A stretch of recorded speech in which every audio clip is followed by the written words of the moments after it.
Missions Ministry Weekend is an opportunity when we have a chance to hear about people who come to serve and not be served, and to how these ministries have helped transform the participants or the recipients. One of the ministries that Glenmar is probably known for are our mission trip ministries. And here this morning to share a little bit about their very first mission trip experience are the father-son duo of Doug and Ian Greenhorn. Well, good morning. We're excited. DC asked us to speak a bit about our first mission trip experience, and so we're happy to do that this morning. So to start it off, we have a handful of photos from our mission experience back in June. So this first one are our homeowners' grandchildren. The boy's name is Colin, the girl's name is Tay, and the dog in the background, his name is Diesel. And next slide, please. So really proud of Ian. He really went outside his comfort zone on this trip because I'm not real handy, and we don't do a lot of projects like this at home. But here he is up on the roof of the house, which is shingles before, and part of our project was to put tin on the roof. So next slide, please. So this is the back part of the roof. The part that I'm actually on right now is over a porch. And my friend Ugona and I, we actually fastened all of the tin that you see on that little part across the entire house. We actually fastened it all down, as you can see in the picture.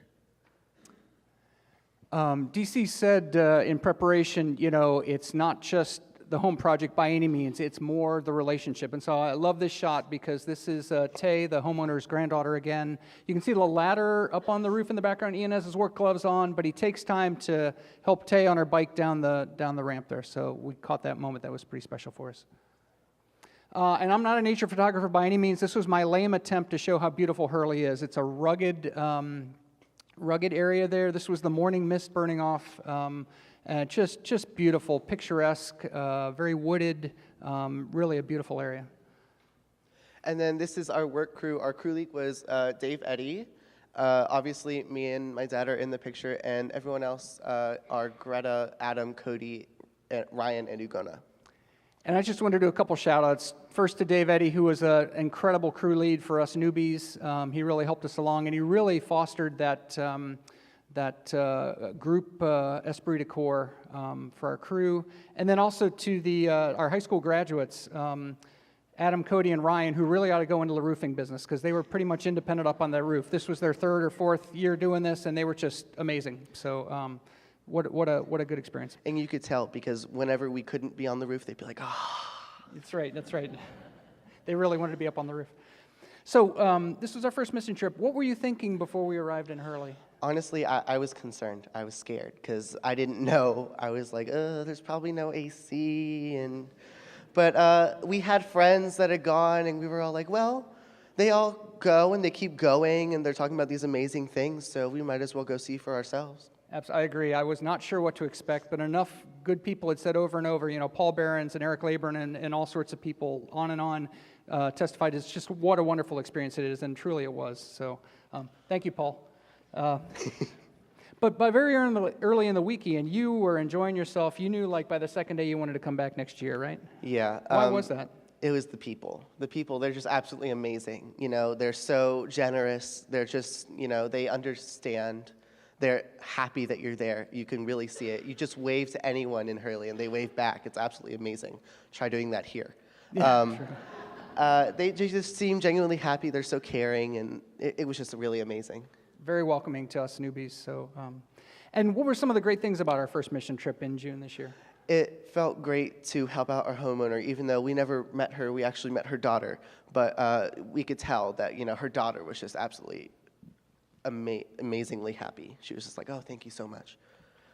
It was good. I really enjoyed getting to know the people from Hurley. I mean, you could tell there's an instant family connection that has endured over 20 years or so that we were able to be a part of. So it was wonderful to meet all the great folks in Hurley, Junior and just everybody. So, and then also a chance during the week, there's plenty of downtime we could get to know the other Glenmar folks I knew pretty well but got to know better, folks I really didn't know but got to get acquainted with. So what an opportunity for that fellowship. Yeah, and going along with the fellowship, people, they hear mission trip and you think, oh, it's just all work, but really, it's mostly just getting to know people, and that was something that was amazing is, we had so much fun. We had all these outings. We went and got ice cream, we went to the movies. It's not just work, and it was just amazing. Definitely. The other thing that was amazing to me was to be removed from my usual routine, my work week, and be immersed in this experience of daily service, fellowship, music, devotions, to go to a local church service. Just a totally different experience for me, so it was wonderful.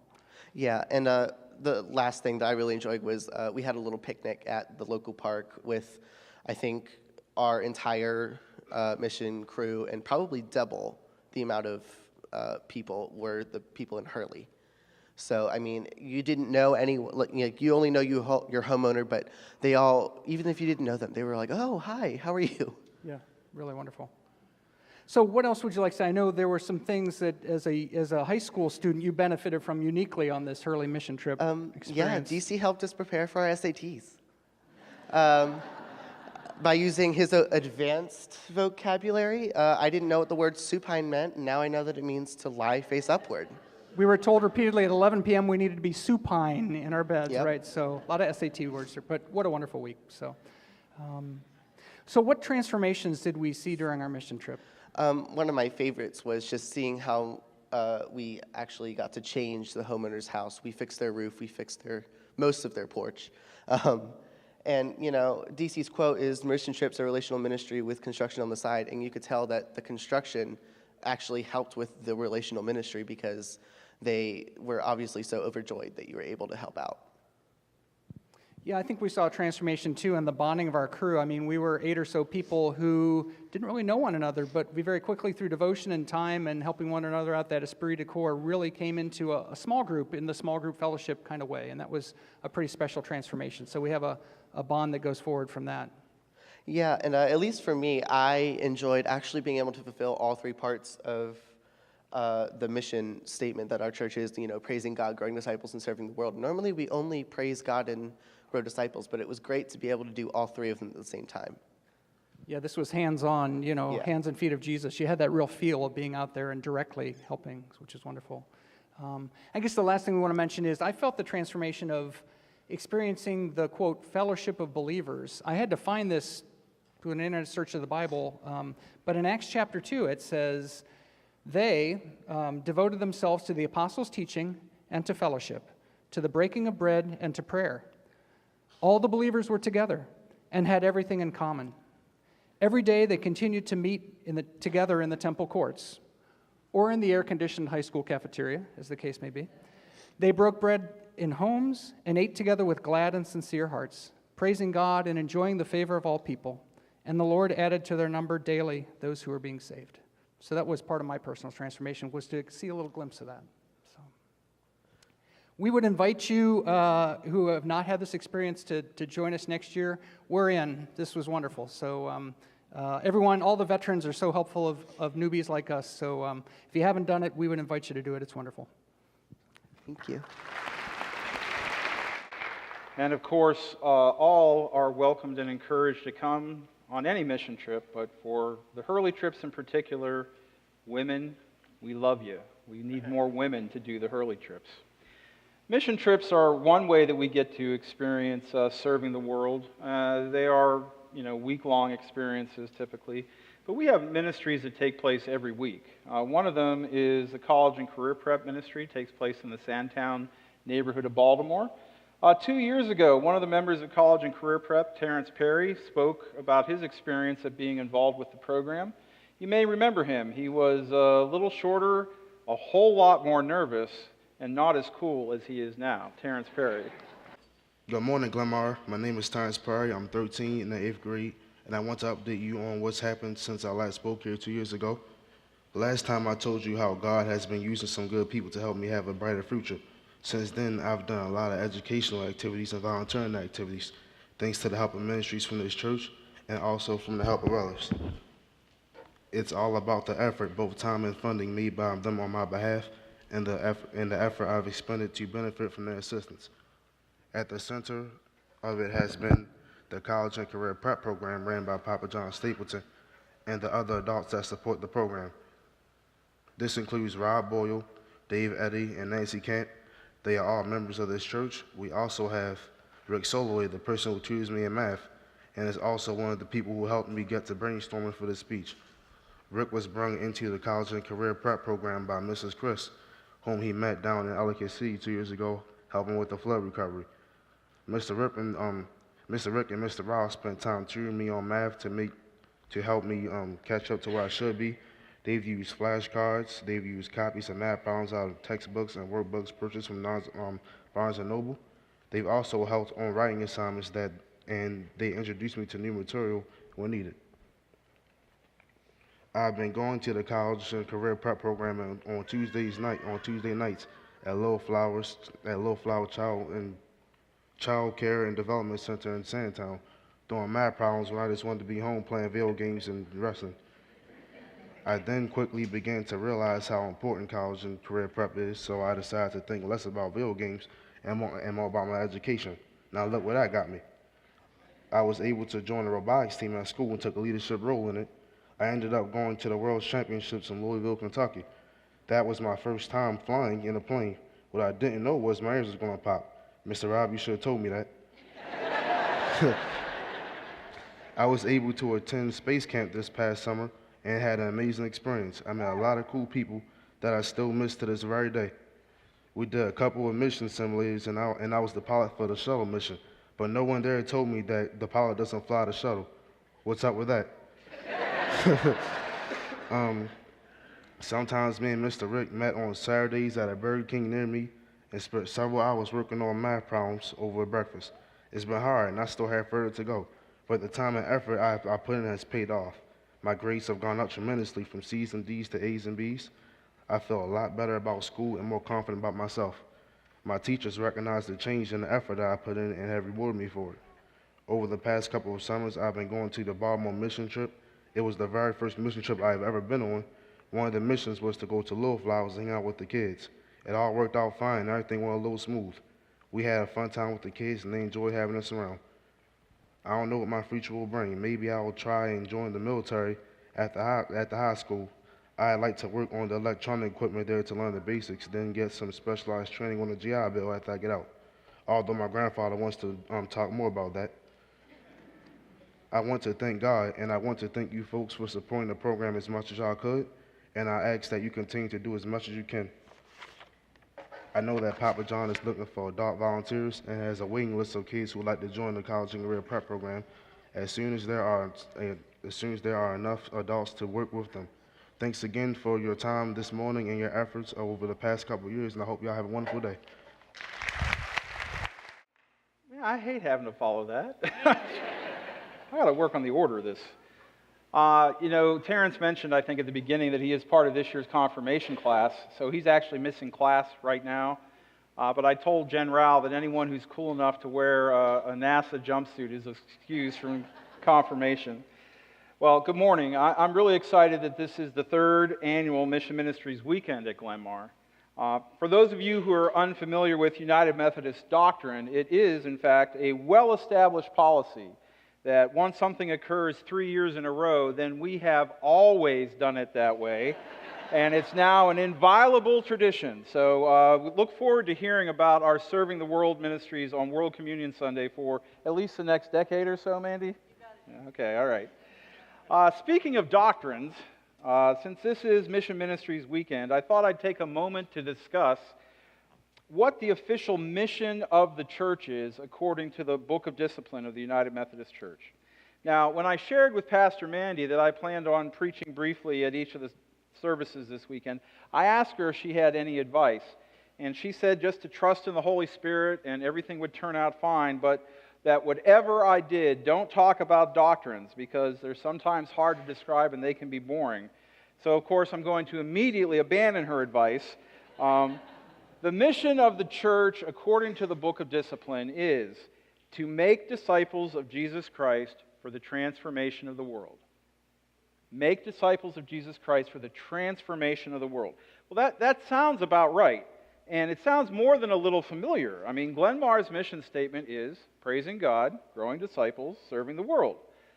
That whole disciples and world thing show up in both descriptions.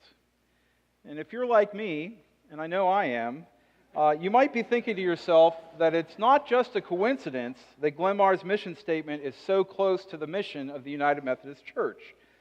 Of course, Glenmar also has a vision statement that we are a church that roots people into the life-giving message of Jesus Christ. Several years ago, we had a number of very smart people get together to decide how a church that wants to root people into the life-giving message of Jesus Christ would go about doing that. How do we make disciples for the transformation of the world? How do we praise, grow, and serve? Well, out of that process came the creation of the discipleship pathway. Now, many of you are at least passingly familiar with the term discipleship pathway or the diagram of it. The discipleship pathway holds forth the conviction that there are 6 broad areas that each of us can grow in our discipleship to help transform the world. These broad areas include spiritual growth, which is intentionally working on our knowledge of God's will for our lives through things like Bible study, prayer, devotions, fasting, and other spiritual disciplines. Worship, praising God in word and song, either in a group or individually. Christian relationship, which is intentionally spending time with a small group of fellow believers for study, fellowship, and accountability. Generosity, which is sharing with others the good works that we have seen, sharing to support God's work with all of our resources, including time, talents, and treasures. And witness, which is sharing with others the good works that we have seen God do in our lives. And then, of course, service is actions that serve to benefit other individuals or groups. And for purposes of my sharing today, I want to make mission and service kind of synonymous with each other. Now, people can enter the discipleship pathway at any of the 6 areas. They can be at different levels of their maturity in different areas at the same time. Someone may have a good understanding of the value of worship and yet not really understand the value of generosity.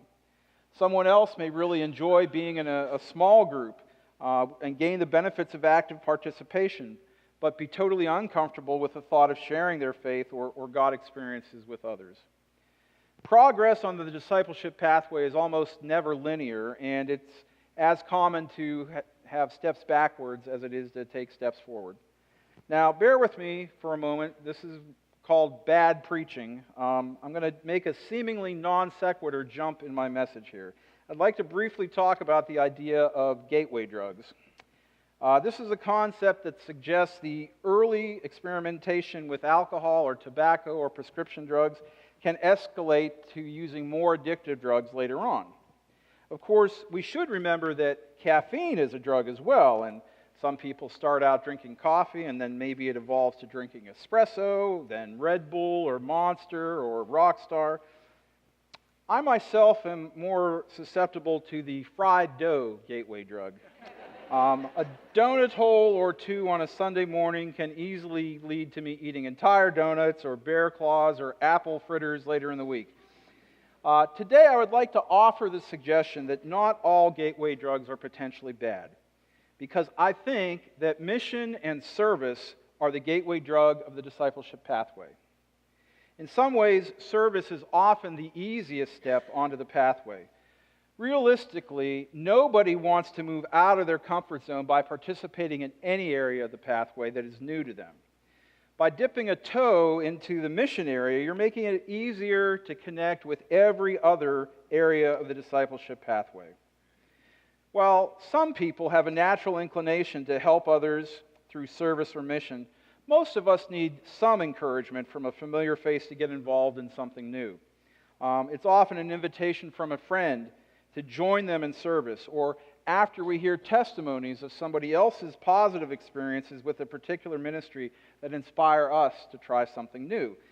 And the reality is that even when we become involved in service, that we are exposed to and frequently have a chance to be personally involved with spiritual growth, worship, Christian fellowship, generosity, and witness. We experience spiritual growth through service because virtually every mission ministry at Glenmar is undergirded by prayer. Prayer for the participants, prayer for the recipients, prayer from our congregation supporting all of our mission ministries at the church.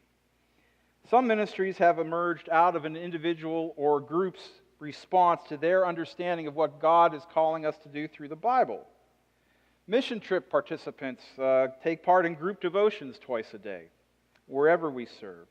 And for over 15 years, our youth have gained an understanding of service by fasting through their participation in the 30-hour famine.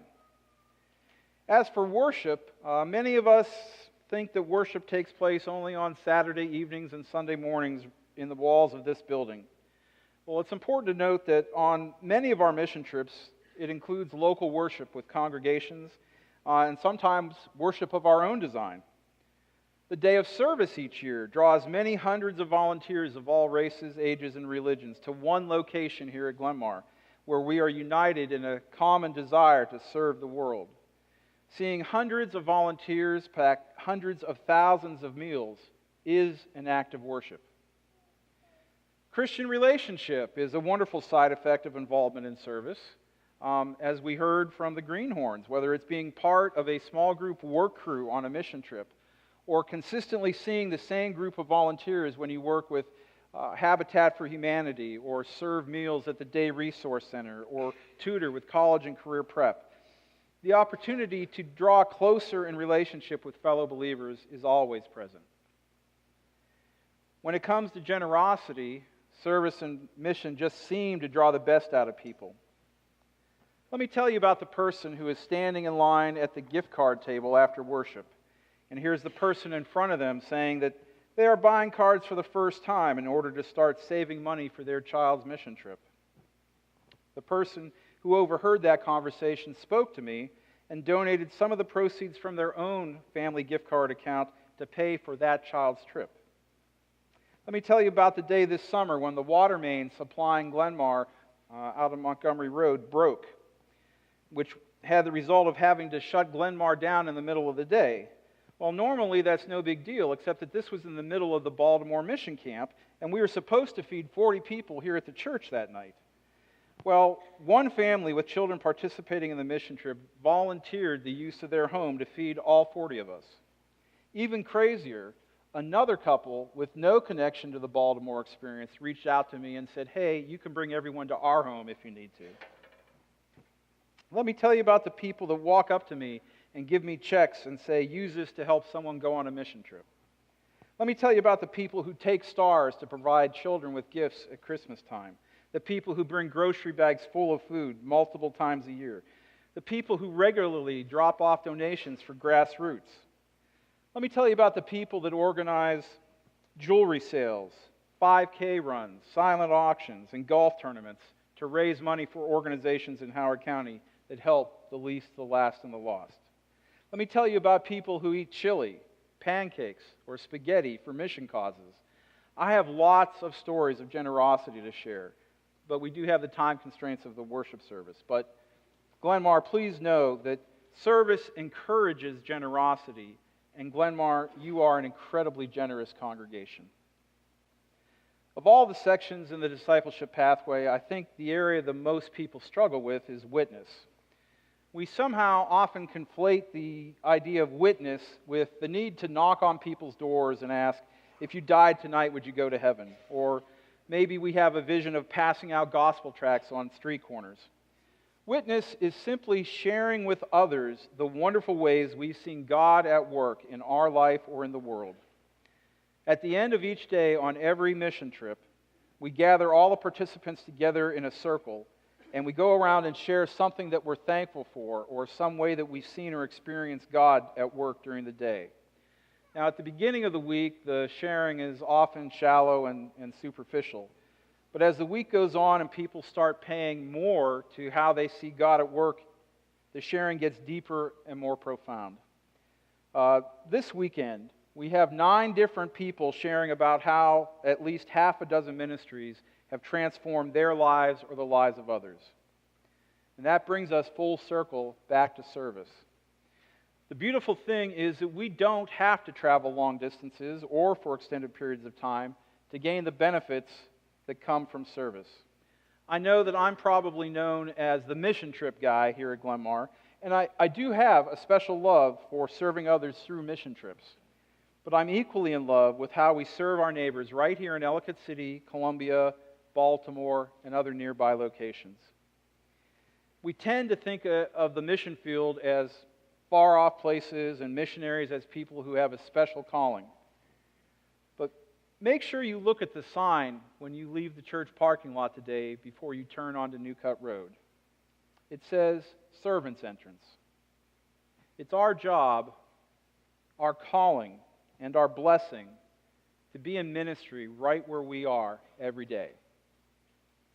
I'd like to end our time together by sharing a short video clip.